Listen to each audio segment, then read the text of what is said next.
रेगिस्तान की सुलगती रेत पर नंगे पीर चलता हुआ एक नौजवान गुलाम पसीने में शराबूर जंजीरों की झनकार के साथ आगे बढ़ रहा था। उसका नाम यज़दान था। इसकी आंखों में गुस्सा, बेबसी और एक छपी हुई चमक थी, ऐसी चमक जो किस्मत बदलने वाले लोगों की आंखों में होती है। यज़दान को बचपन में अगवा करके गुलाम बना दिया गया था। वो एक दूर दराज कबीले का शहजादा था, मगर अब वो मंडी में खड़ा था जहां बोलियां लग रही थीं। हर तरफ शोर था। नवाब और सरदार कीमती गुलामों को परख रहे थे और यज़दान उनमें सबसे कीमती लग रहा था। मजबूत जिस्म, ज़हीन आंखें और बगावत की झलक। अचानक एक दबंग आवाज गूंजी, ये गुलाम मैं खरीदता हूं। ये आवाज सल्तनत के सबसे ताकतवर सरदार मुल्क तोसीम की थी, जो बादशाह के करीबी साथियों में से था। वो गुलामों को अपनी फौज में शामिल करके उन्हें जंगजू बनाता था। यज़दान को मुल्क तोसीम के काफिले के साथ महल ले जाया गया। वो एक आम गुलाम नहीं था, वो दिल में एक ख्वाब लेकर जा रहा था, वो बादशाह बनने का ख्वाब। यज़दान को मुल्क तोसीम के लश्कर में शामिल कर दिया गया। ये आम गुलामों जैसी जिंदगी नहीं थी। यहां तलवार चलानी पड़ती थी, घोड़सवारी सीखनी पड़ती थी और हर कमजोर लम्हे को ताकत में बदलना पड़ता था। वो जानता था कि अगर इसने यहां भी गुलामी कबूल कर ली तो हमेशा के लिए जंजीरों में जकड़ा रहेगा। गुलामी तब तक रहती है जब तक तुम उसे दिल से कबूल कर लो, यज़दान ने खुद से कहा और सख्त मेहनत में जाग गया। मुल्क तोसीम के लश्कर में ट्रेनिंग सख्त थी, लेकिन यज़दान ने सबसे ज्यादा मेहनत की। वो तलवारबाजी में ऐसा माहिर हो गया कि उस्ताद भी हैरान रह जाते। जल्द ही इसकी बहादुरी की कहानियां मशहूर होने लगीं। वो गुलामों में एक अलग मकाम बना चुका था, लेकिन इसका असल इम्तिहान अभी बाकी था। एक दिन बादशाह की फौज पर हमला हुआ। दुश्मन बहुत ताकतवर थे और मुल्क तोसीम के सिपाही कमजोर पड़ने लगे। इसी लम्हे यज़दान ने मैदान जंग में एक ऐसा कारनामा अंजाम दिया जिसने इसकी तकदीर बदल दी। उसने दुश्मन के सबसे खतरनाक जर्नैल को अपनी तलवार से खाक चिट्टा दी। ये गुलाम नहीं, ये तो शहजादों की तरह लड़ता है। सिपाहियों के दरमियान चामगोइयां होने लगे। बादशाह को जब उसकी बहादुरी के बारे में खबर मिली तो उसने यज़दान को दरबार में बुलाया। ये लम्हा इसके सफर का एक नया मोड़ था। क्या किस्मत ने इसके लिए कोई और रास्ता चुन लिया था? यज़दान दरबार में खड़ा था, जहां चारों तरफ सुनहरी सुतून, कीमती कालीन और शाही लिबास पहने उमरा बैठे थे। बादशाह की नजरें इस पर जिमी हुई थीं। तुम एक गुलाम हो, मगर तुम्हारी बहादुरी किसी जंगजू से कम नहीं, बादशाह ने कहा। हम तुम्हें इनाम देना चाहते हैं, मांगो, क्या चाहते हो? यही लम्हा था जहां गुलामों की किस्मत का फैसला होता था। कोई सोने के सके मांगता, कोई जमीन, मगर यज़दान मुस्कुराकर बोला, मुझे आजादी चाहिए। दरबार में खामोशी छा गई। सरदार और वज़रा हैरान रह गए। एक गुलाम की यह हिम्मत कि वो बादशाह से आजादी मांगे, ये गुस्ताखी थी या बहादुरी? मुल्क तोसीम ने कदम बढ़ाया। बादशाह सलामत, यह गुलाम हमारी फौज का सबसे कीमती सिपाही है, अगर उसे आजाद कर दिया जाए तो। बादशाह ने हाथ उठाकर सबको खामोश कर दिया और यज़दान की तरफ देखा। कुछ लम्हे गुजरे, फिर वो हंसा और बोला, बहुत खूब, हम तुम्हें आजादी देते हैं, मगर एक शर्त पर। यज़दान की नजरें बादशाह पर जिन गईं। तुम हमारे शाही मुहाफिज बनोगे, हमारी जान की हिफाजत करोगे, और अगर इसमें कामयाब रहे तो हम तुम्हें मजीद इज्जत देंगे। ये एक नई आजमाइश थी। गुलामी से निकलकर शाही मुहाफिज बनना ये यज़दान के ख्वाब का अगला कदम था। वो झुका और कहा, मैं ये शर्त कबूल करता हूं। लेकिन दरबार में सब यज़दान के हामी नहीं थे। कुछ वज़रा और उमरा इसकी तरक्की से खाइफ थे। वो नहीं चाहते थे कि एक साबिक गुलाम इतनी ताकत हासिल करे। यूं यज़दान के दुश्मन भी पैदा हो चुके थे और साजिशों का जाल बनने लगा था। यज़दान अब शाही मुहाफिज था, मगर वो जानता था कि यह सिर्फ आगाज है। दरबार में हर तरफ इसके खिलाफ सरगोशियां हो रही थीं। कुछ वज़रा और सरदारों को यह बर्दाश्त नहीं था कि एक गुलाम उनके बराबर खड़ा हो। एक गुलाम कभी बादशाह के करीब नहीं हो सकता।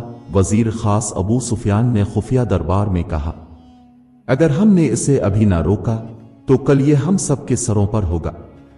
साजिश रची जाने लगी। यज़दान को रास्ते से हटाने के लिए एक खतरनाक मंसूबा बनाया गया। बादशाह के कत्ल का इल्जाम उस पर डालकर उसे खत्म कर देना। एक रात जब सब सो रहे थे, महल की तारीकी में दो साए हरकत कर रहे थे। उनके हाथ में चमकते खंजर थे और उनका रुख सीधा बादशाह के कमरे की तरफ था। लेकिन वो दरवाजे तक पहुंचते ही एक साया उनके सामने आ गया। यज़दान का तुम समझते हो कि मैं कुछ नहीं जानता? यज़दान की आंखों में गुस्सा था। इससे पहले कि वो हमला आवर कुछ कर पाते, यज़दान ने अपनी तलवार निकाल ली। चंद ही लम्हों में जमीन पर दो लाशें पड़ी थीं। वो दोनों कातिल वजीर खास के आदमी थे। यज़दान समझ चुका था कि यह जंग अब तलवार की नहीं बल्कि चालाकी की थी। वो दुश्मनों से तेज नहीं भाग सकता था, मगर वो उनसे ज्यादा होशियार जरूर बन सकता था।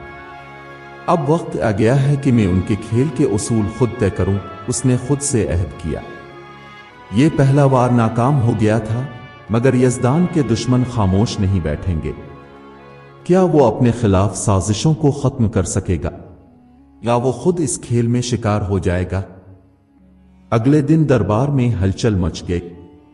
वजीर खास अबू सुफियान ने बादशाह के सामने आकर गरजदार आवाज में कहा, यह कैसे हो सकता है कि कातिल महल में दाखिल हो जाए और सिर्फ यज़दान को ही खबर हो? यह खुद उनका साथी था। दरबार में सरगोशियां होने लगीं। उमरा और वज़रा एक दूसरे को देखने लगे। यज़दान जानता था कि यह साजिश का दूसरा कदम था। इसे एक गद्दार के तौर पर पेश किया जा रहा था। बादशाह ने सख्त लहजे में पूछा, यज़दान, तुम पर यह इल्जाम लगाया जा रहा है कि तुम साजिश में शरीक थे, तुम क्या कहते हो? यज़दान दरबार के बीचों बीच खड़ा था, मगर उसकी आंखों में खौफ नहीं था।